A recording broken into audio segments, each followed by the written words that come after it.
प्रधानमंत्री नरेंद्र मोदी, गृह मंत्री अमित शाह, यूपी के सीएम योगी आदित्यनाथ और रक्षा मंत्री राजनाथ सिंह सहित तमाम छोटे बड़े नेताओं की कोशिशों के बाद भी झारखंड में भाजपा का सुपड़ा साफ हो गया।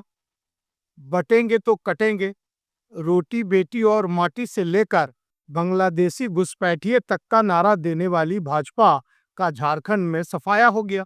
इस वीडियो में हम इस बात की पड़ताल करेंगे कि भारतीय जनता पार्टी से कहां चूक हुई और यह भी जानेंगे कि जयराम महतो की पार्टी जेएलकेएम को छोड़कर एजेएसयू से गठबंधन का भाजपा को कितना नुकसान हुआ। नमस्कार, मैं परवेज आलम और आप देख रहे हैं the news post for you.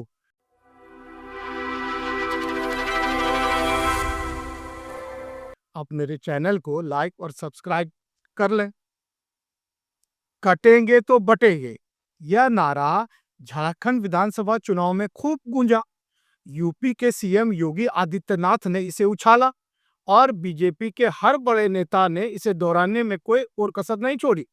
जानकारों की माने तो आदिवासी और मुस्लिम बहुल झारखंड में कटेंगे तो बटेंगे का नारा भाजपा के लिए नुकसानदेह साबित हुआ। माना जा रहा है कि भाजपा ने यहाँ हिंदू वोटर्स को एकजुट करने की कोशिश की, लेकिन इस नारे के बाद ध्रुवीकरण का जो माहौल तैयार हुआ उसमें मुस्लिम मतदाताओं ने और अधिक एकजुट होकर इंडिया गठबंधन के पक्ष में मतदान किया। इसके अलावा आदिवासी वोटर्स को हेमंत सोरेन ने सफलतापूर्वक अपने पाले में बनाए रखा। आदिवासी आबादी किस तरह झामुमो के पक्ष में रही, इसका अनुमान इस तथ्य से भी लगाया जा सकता है कि एक को छोड़कर एसटी के लिए आरक्षित 27 सीटों पर भाजपा का सुपड़ा साफ हो गया। रोटी बेटी माटी का नारा उल्टा पड़ा। झारखंड में नहीं चला बीजेपी का घुसपैठिए वाला दाव। झारखंड में बीजेपी ने बांग्लादेश घुसपैठियों और हिंदू मुस्लिम आबादी के आंकड़ों का चुनावी दाव खेला। पीएम मोदी झारखंड दौरे पर यहां तक कह गए कि वे आपकी बेटियों को उठा ले जाएंगे। झारखंड विधानसभा चुनाव के पूरे प्रचार अभियान को देखें तो बांग्लादेशी घुसपैठ के मुद्दे को केंद्र बिंदु में रखा गया। केंद्रीय गृह मंत्री अमित शाह ने अपनी रैलियों में यहां तक कहा कि एक एक घुसपैठी को चुनकर बाहर करेंगे। झारखंड में घुसपैठ करने वालों को उल्टा लटकाकर सीधा करेंगे। असम के मुख्यमंत्री और बीजेपी के फायर ब्रांड नेता हिमंता बिस्वा शर्मा और चुनाव प्रभारी शिवराज सिंह चौहान ने प्रचार के दौरान बांग्लादेशी घुसपैठ को बाहर रखने के मुद्दे को उठाते रहे।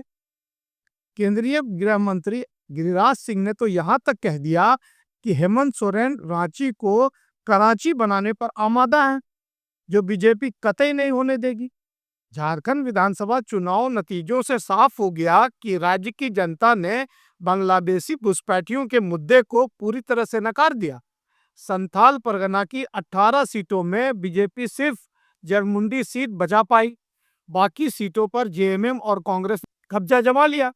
बांग्लादेशी घुसपैठियों को लेकर जो माहौल खड़ा किया गया था उसे जनता ने सिरे से खारिज कर दिया। मोदी, शाह और योगी, साथ ही राजनाथ, नहीं चला इनका जादू। प्रधानमंत्री नरेंद्र मोदी ने 6 सभाएं की, लेकिन गढ़वा को छोड़कर किसी भी क्षेत्र में नतीजे बीजेपी के पक्ष में नहीं गए।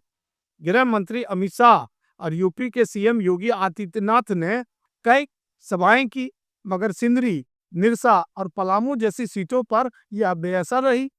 इधर हेमंत सोरेन ने आदिवासी वोटरों को अपनी ओर बनाए रखा। एससी एसटी के लिए आरक्षित 27 सीटों में से सिर्फ एक बीजेपी के खाते में गई। हेमंत सोरेन ने मैया सम्मान योजना, बिजली बिल माफी और किसानों की कर्ज माफी जैसे मुद्दों को जोर शोर से उठाया। वहीं जेएमएम की स्टार प्रचारक कल्पना सोरेन ने सकारात्मक प्रचार से जनता को साधने का काम किया। जेएलकेएम को छोड़कर एजेएसयू से तालमेल भी भाजपा को भारी पड़ा। झारखंड के 81 सीटों में एनडीए सिर्फ 24 पर सिमट गई, जबकि इंडिया गठबंधन ने 56 सीटें जीत ली। जेएलकेएम ने भले ही सिर्फ एक सीट जीती हो, लेकिन उसकी छाया हर तरफ रही। कैची छाप के उम्मीदवारों ने कई जगह एनडीए को नुकसान पहुंचाया। जयराम महतो ने कुर्मी समाज के 15% वोट बैंक को साधने की कोशिश की, यह चुनाव बताता है कि छोटे दल सिर्फ अपने लिए नहीं, बल्कि बड़े दलों के लिए भी कितना बड़ा खतरा बन सकते हैं। झारखंड में इस बार की राजनीति एक बड़ा संदेश देती है। एनडीए को समझना होगा कि क्षेत्रीय पार्टियों के उभार को नजरअंदाज करना उसके लिए भारी पड़ सकता है, क्योंकि राजनीति में एक सीट भी पूरा गणित बदल सकती है। झारखंड ने बता दिया है कि चुनावी राजनीति में कटेंगे तो बटेंगे जैसे नारे नहीं, बल्कि जमीनी सच्चाई और सकारात्मक एजेंडे ही निर्णायक होते हैं। भाजपा के लिए यह नतीजे सिर्फ हार नहीं, बल्कि गहरे आत्ममंथन का संकेत है। अगले वीडियो में मिलते हैं एक और विश्लेषण को लेकर। आपको ये विश्लेषण कैसा लगा, अपने कमेंट में जरूर बताएं। अभी तक के लिए इतना ही। नमस्कार। जोहार।